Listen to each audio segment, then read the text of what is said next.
Você está no canal Eu Estudo a Lição com o pastor Samuel Camilo. Hoje é sexta-feira, dia 31 de março de 2023.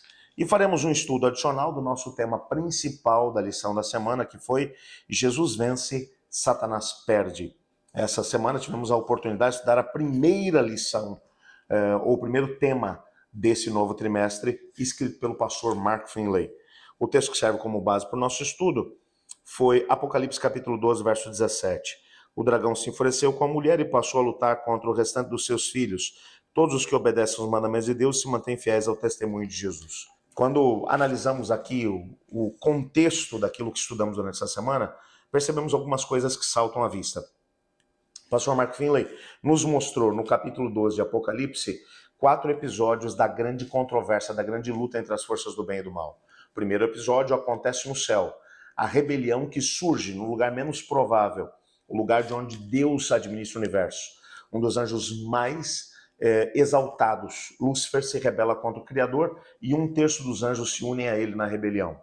Segundo episódio, que vai aparecer também no capítulo 12 de Apocalipse, acontece aqui na Terra, quando Cristo Jesus nasce, o bebê Jesus é perseguido por esse mesmo anjo rebelde que tenta destruí-lo, mas o Senhor o vence. Terceiro episódio, período medieval, período em que a igreja, a própria igreja se torna um instrumento através do qual os descendentes da mulher acabam sendo perseguidos. E o quarto e último capítulo, que foi aquele que a gente viu ontem, que é quando os descendentes da mulher, que são fiéis e obedecem os mandamentos de Deus e ao testemunho de Jesus, eles se mantêm no foco do ódio do inimigo de Deus. Mas ao mesmo tempo sabemos que essa grande batalha entre as forças do bem e do mal, ela tem sido de alguma forma monitorada pelo próprio Deus. O Senhor Deus, ele estabelece limites dentro do contexto dessa grande luta entre as forças do bem e do mal. E o grande elemento que norteia de que lado estaremos no meio desse grande conflito é o livre-arbítrio, liberdade de escolha. Essa liberdade de escolha é a base para podermos entender o que acontece no grande conflito. A menos que sejamos fiéis a Deus, ou que tomemos a decisão de ser fiéis a Deus e de obedecer-lhe, entendendo que a sua vontade é o melhor para a nossa vida, nós não seremos mais do que autômatos, robôs, que foram programados para agir de determinada forma. Aliás, é exatamente isso que o pastor Mark Finley menciona no nosso guia de estudos hoje. O primeiro parágrafo da nossa lição hoje foi escrito por ele. Ele diz assim: em certo sentido, poderíamos argumentar que Deus não teve escolha. Se ele queria seres que pudessem amá-lo e amar as outras pessoas, teria que criá-los livres. Se não fossem livres, não poderiam amar. E o que seria do universo sem amor? Seria o que alguns têm afirmado, nada além de uma máquina irracional que funciona de acordo com leis rígidas de causa e efeito, sem livre-arbítrio, nada além de pacotes de carne e sangue, de partículas subatômicas que seguem apenas as leis físicas. Não é uma descrição bonita, nem representa a verdade sobre nós. Quem pensa que o amor por nossos pais, filhos ou cônjuges não é nada além do que o efeito de um aglomerado de átomos? E é interessante que em 1 João, no capítulo 4, versos 8 e 9, encontramos o seguinte. Aliás, até o verso 7 já começa dizendo: amados, continuemos a amar uns aos outros, pois o amor vem de Deus. Quem ama é nascido de Deus e conhece a Deus. Mas quem não ama não conhece a Deus, porque Deus é amor. Deus mostrou quanto nos amou ao enviar o seu Filho ao mundo, para que por meio dele tenhamos vida. É nisso que o amor consiste, em que tenhamos amado a Deus, não em que tenhamos amado a Deus, mas em que ele nos amou e enviou o seu Filho como sacrifício para o perdão dos nossos pecados. Isso é fantástico. A única maneira de podermos entender Deus é através do amor. Sem o livre-arbítrio, o amor não seria uma opção. Como o pastor Mark Finley mesmo menciona, nós seríamos apenas como se fôssemos autômatos que fomos programados para agir de determinada forma. E Deus não age dessa forma. Isso é fantástico. Outros 2 parágrafos que aparecem no nosso guia de estudos hoje, do livro Patriarcas e Profetas, na página 10. No primeiro parágrafo, Ellen White diz assim: sendo a lei do amor o fundamento do governo de Deus, a felicidade de todos os seres inteligentes depende da perfeita harmonia com os seus grandes princípios de justiça. Deus deseja que todos os seres criados por ele, o serviço de amor, que brote de um relacionamento de seu caráter. Ele não tem prazer na obediência forçada e concede a todos livre-arbítrio, para que lhe possam prestar serviço voluntário. O Senhor Deus não aceita um serviço que não seja, ou que não brote de um coração que esteja movido pelo amor. O amor é que nos move a agir dessa forma. É o amor a Deus, o amor ao próximo. Um serviço que não brote dessa motivação não é aceito por Deus. E ela explica o porquê no segundo parágrafo. Ela diz assim: enquanto todos os seres criados reconhecem ou reconheciam a lealdade pelo amor, havia perfeita harmonia por todo o universo de Deus. A alegria da hóstia celestial era cumprir o propósito do Criador. Tinham prazer em refletir a sua glória e manifestar o seu louvor. E enquanto o amor para com Deus predominava, o amor de uns para com os outros era cheio de confiança e abnegação. Nenhuma nota dissonante havia para desafinar as harmonias celestiais. Ou seja, enquanto o amor foi a base do relacionamento do universo entre os seres criados e Deus, tudo funcionou. O problema é quando outra motivação tomou conta do ser humano. Veja, o Senhor Deus nos chamou para podermos trabalhar tendo como base o amor. O amor é o que nos traz o contentamento. O amor é que nos traz a felicidade. A rebelião pode te oferecer muita coisa na perspectiva humana, mas não pode te oferecer amor. Amor só pode brotar daqueles que estão ligados à fonte do amor. E a fonte do amor é Deus. Aquele que não ama não conhece a Deus, porque Deus é amor. A infelicidade que você encontra no contexto da rebelião, e é engraçado que a rebelião te oferece a felicidade, né?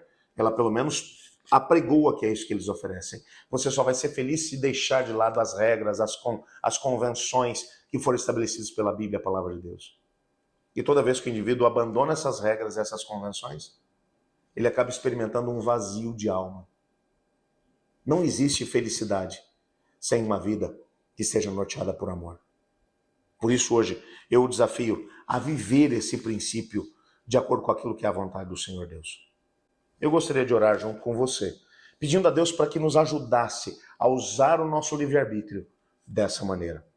Entretanto, antes ainda de podermos trabalhar ou de orar por isso, eu gostaria de lembrá-lo que nessa semana, durante toda essa semana, nós estivemos orando pelas temáticas ligadas ao MAP, o Ministério Adventista das Possibilidades, a RAFA, que é uma rede de apoio aos pais ou à família dos autistas, e por isso nessa semana estamos aqui usando roupas azuis, o cordão do autismo, que é na verdade uma lembrança de que nós precisamos tornar a nossa igreja uma igreja inclusiva, uma igreja onde todas as pessoas tenham a oportunidade de alcançar o seu potencial em Cristo. Aliás, eu queria desafiá-lo a tomar a decisão de amanhã fazer parte dessa busca de conscientização.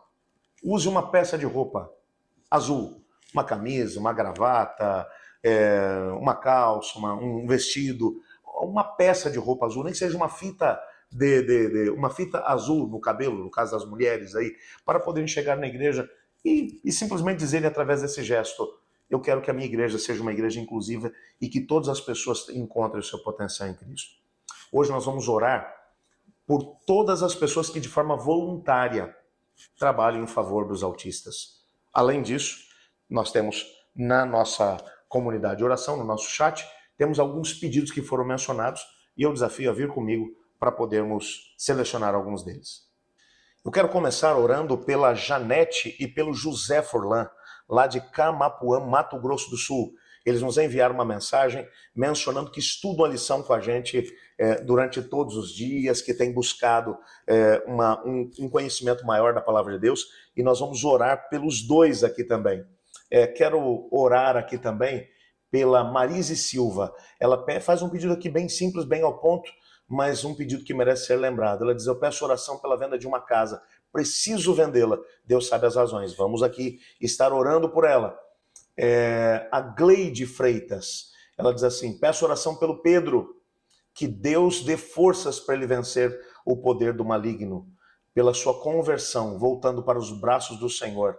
Nós vamos orar aqui então pelo Pedro. A Marinice Bel, ela menciona, sou de Anápolis, Goiás, e peço oração pela minha amada filha Madiam, que ela está preparando alguns exames para fazer uma cirurgia e ela precisa aqui da intervenção da parte do Senhor Deus. E um último pedido aqui que é pela Thalissa Roliano. Eu gostaria de oração pela minha sobrinha Angelise, que é autista, filha da Vanilda e ao mesmo tempo do Gilberto. Eles são de Viamão, lá no Rio Grande do Sul, mais especificamente do Santa Isabel. Ela está pedindo aqui oração, inclusive, pela saúde do Gilberto e para que a Vanilda tenha muita força no Senhor, para que os dois possam estar trabalhando de forma muito especial aí pela Angelise. Nós vamos estar orando, sim, por esses pedidos. Eu desafio a unir-se a mim nesse momento de oração. Obrigado, Pai, porque Tua palavra nos mostra que o Senhor Deus nos deu livre-arbítrio, direito de escolha. Ajuda-nos a viver em cima desse mesmo princípio, a amá-lo de todo o coração, de toda a alma, de todo entendimento. Pedimos também uma bênção especial por todos aqueles que trabalham com os autistas, aqueles que trabalham de forma voluntária, não recebem nada para isso, mas amam essa causa, porque entendem que todas as pessoas precisam aprender a amar Jesus, inclusive aquele que é autista. Te peço também, Pai, uma bênção especial por todos os pedidos que foram aqui mencionados. O Senhor conhece cada um deles e pode responder a cada um deles de acordo com a Tua vontade. Por isso, nesse momento, oramos em nome de Jesus. Amém.